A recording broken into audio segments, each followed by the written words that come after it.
It's very sad news. ಒಂದೇ ಕುಟುಂಬದ 4 ವಿಷ ಕುಡಿದು ಸಾವನ್ನಪ್ಪಿದ್ದಾರೆ. ಅದೇ ಸದಾಶಿವನಗರದಲ್ಲಿ ನೆಲೆಸಿರುವಂಥ ಈ ಕುಟುಂಬ. ಇವರು ಮೂಲತಃ ಉತ್ತರ ಪ್ರದೇಶದ ಅಲಹಾಬಾದ್. ಹೆಸರು ಅನೂಪ್ ಅಂತ, 38 ವಯಸ್ಸು. ಹೆಂಡತಿ ರೇಖಾ 35 ವರ್ಷ. ಇಬ್ಬರು ಮಕ್ಕಳಿದ್ದಾರೆ. ಒಂದು ಬುದ್ಧಿಮಾಂದ್ಯತೆ 18 ತಿಂಗಳು, ಇನ್ನೊಂದು 2 ವರ್ಷ 3 ವರ್ಷ ಇರುತ್ತೆ. ಇವರೊಬ್ಬ ಸಾಫ್ಟ್ವೇರ್ ಇಂಜಿನಿಯರ್, ಕನ್ಸಲ್ಟೆನ್ಸಿ ಆಗಿ ವರ್ಕ್ ಮಾಡ್ತಾ ಇರ್ತಾರೆ. ಕೆಲವು ತಿಂಗಳುಗಳಿಂದ ಲಾಸ್ ಆಗ್ತಾ ಇರುತ್ತೆ. ಸೊ ಲಾಸ್ ಆದ ಕಾರಣಕ್ಕೂ ಅಥವಾ ಏನಾದರೂ ಪರ್ಸ್ನಲ್ ರೀಸನಿಂದ ಅವರು ವಿಷ ಸೇವಿಸ್ಕೊಂಡು ಸತ್ತೋದ್ರು ಅನ್ನೋದೇ ಇಲ್ಲಿ ತುಂಬ ಸಸ್ಪೆನ್ಸ್ ಆಗಿದೆ. ಇನ್ನೊಂದು ಏನಂತಂದರೆ, ಪುಟ್ಟ ಕಂದಮ್ಮ ಮಕ್ಕಳುಗಳು ಇನ್ನೂ ಪ್ರಪಂಚನೇ ಕಂಡಿಲ್ಲ. ಈ ತಂದೆ ತಾಯಿ ವಿಷ ಸೇವಿಸ್ಕೊಂಡು ಮಕ್ಕಳಿಗೂ ಕೊಟ್ಟು ಆ ಬೆಡ್ ಮೇಲೆ ಮಕ್ಕೊಂಡಿದ್ದಾರೆ. ನಾನು ಇವಾಗ ಟಿ ವಿಯಲ್ಲಿ ನೋಡಿದೆ, ತುಂಬ ನನಗೆ ಆಶ್ಚರ್ಯ ಅನ್ನಿಸ್ತು. ಸದಾಶಿವನಗರದಲ್ಲಿ ಇರಬೇಕಂದ್ರೆ ಆ ಮಟ್ಟಿಗೆ ರಿಚ್ ಇರಬೇಕು, ಯಾಕಂದರೆ ಅಲ್ಲಿ ತುಂಬ ಎಕ್ಸ್ಪೆನ್ಸಸ್ ಇರೋರು. ಸದಾಶಿವನಗರದಲ್ಲಿರೋರು ಸುಸೈಡ್ ಮಾಡ್ಕೊಂಡಿದ್ದಾರೆ ಅನ್ನೋದು ಆಶ್ಚರ್ಯ ಸಂಗತಿನೇ.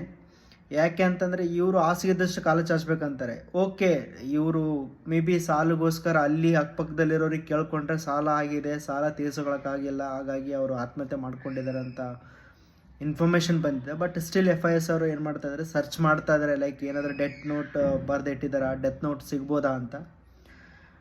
ತುಂಬ ಬೇಜಾರು ಸಂಗತಿ, ಯಾಕೆಂದರೆ ಮಕ್ಕಳು ಇನ್ನೂ ಪ್ರಪಂಚನೇ ನೋಡಿಲ್ಲ. ಸೊ ಅಂಥದ್ರಲ್ಲಿ ಇವರು ಆ ಏರಿಯಾದಲ್ಲಿ ಇದ್ಕೊಂಡು ಈ ಥರ ಸುಸೈಡ್ ಮಾಡ್ಕೊಂಡಿದ್ದಾರೆ ಅಂದರೆ ಇದು ಒಂದು ವೆರಿ ಸ್ಯಾಡ್ ನ್ಯೂಸ್. ಇವಾಗ ನಾವೊಂದು 100 ರೂಪಾಯಿ ದುಡಿತೀವಿ ಅಂದರೆ 50 ರೂಪಾಯಿ ಖರ್ಚು ಮಾಡಿ 50 ರೂಪಾಯಿ ಸೇವಿಂಗ್ ಮಾಡಬೇಕು ಅಲ್ವಾ. 100 ರೂಪಾಯಿ ದುಡಿದ್ಬಿಟ್ಟು 500 ರೂಪಾಯಿ ನಾವು ಖರ್ಚು ಮಾಡ್ತೀವಿ ಅಂದರೆ ತುಂಬ ಕಷ್ಟ ಆಗುತ್ತೆ. ಸೊ ಈ ಥರ ಸಿಚುವೇಶನ್ ಬಂದಾಗ ಓಕೆ, ಏನೋ ಒಂದು ಸಾಲ ಮಾಡ್ತಾರೆ, ನೆಕ್ಸ್ಟ್ ಲೆವೆಲಿಗೆ ಹೋಗೋಣ ಅಂತ. ಆ ಸಾಲ ಮಾಡಿದ್ದು ಕಟ್ಟಕ್ಕಾಗದೆ, ನಾವು ಅಂದ್ಕೊಂಡಿರೋದು ಆಗದೆ ಇದ್ದಾಗ, ಎಲ್ಲ ಪ್ಲಾನ್ಸ್ ತಲೆ ಕೆಳಗಡೆ ಆದಾಗ, ಈ ಥರ ಸಾಲ ಆದಾಗ ಯಾವತ್ತೂ ದೃಢಗೆಡಬಾರ್ದು ಅಂತ ನಾನು ಹೇಳ್ತೀನಿ. ಆ ಥರ ಸಾಲ ಆದಾಗ ನೀವು ಲೈಕ್ ಡಿಪ್ರೆಷನ್ಗೆ ಹೋದರೆ ಅಟ್ಲೀಸ್ಟ್ ಫ್ರೆಂಡ್ಸ್ ಜೊತೆನೋ ಫ್ಯಾಮ್ಲಿ ಜೊತೆನೋ ಶೇರ್ ಮಾಡ್ಕೊಳ್ಳಿ. ಆ ಥರ ಆಗಿರೋ ಸಾಲನ ಯಾವ ಥರ ಕಟ್ಟಬೇಕು ಅನ್ನೋದನ್ನು ಥಿಂಕ್ ಮಾಡಿ. ಅದು ಬಿಟ್ಟು ನೀವು ಸಾಯದ ಜೊತೆಗೆ ಪುಟ್ಟ ಕಂದಮ್ಮಗಳು ಏನೂ ಕಂಡಿಲ್ಲ, ಹರಿಹರದ ಮಕ್ಕಳು ಆ ಬೆಡ್ಡಿನ ಮೇಲೆ ಮಲ್ಕೊಂಡಿದ್ದಾರೆ. ನೋಡಿದೆ, ಶಾಕ್ ಆದೆ ಟಿ ವಿಲಿ. ಸೊ ನಿಮ್ಮಿಂದ ಎಷ್ಟು ದುಡಿಯೋಕ್ಕಾಗುತ್ತೋ ಅಷ್ಟೇ ಖರ್ಚು ಮಾಡಿ ಬದುಕಿ ಅಂತ ಹೇಳ್ತೀನಿ. ಈ ಥರ ಸಾಲ ಮಾಡಿಕೊಂಡು ಡಿಪ್ರೆಷನ್ಗೆ ಹೋಗಿ ಯಾರೂ ಜೀವನ ಕಳ್ಕೊಬೇಡಿ. ಸೊ ನೋಡೋಣ ಏನಾದರೂ ಡೆತ್ ನೋಟ್ ಸಿಗುತ್ತಾ, ಯಾವ ರೀಸನಿಗೆ ಸತ್ತಿದಾರಂತ, ಓಕೆನಾ. ಬಟ್ ನಾನು ಪ್ರತಿಯೊಬ್ಬರಿಗೆ ಹೇಳ್ತೀನಿ, ಸಾಲ ಮಾಡ್ಕೊಳ್ತೀರಾ,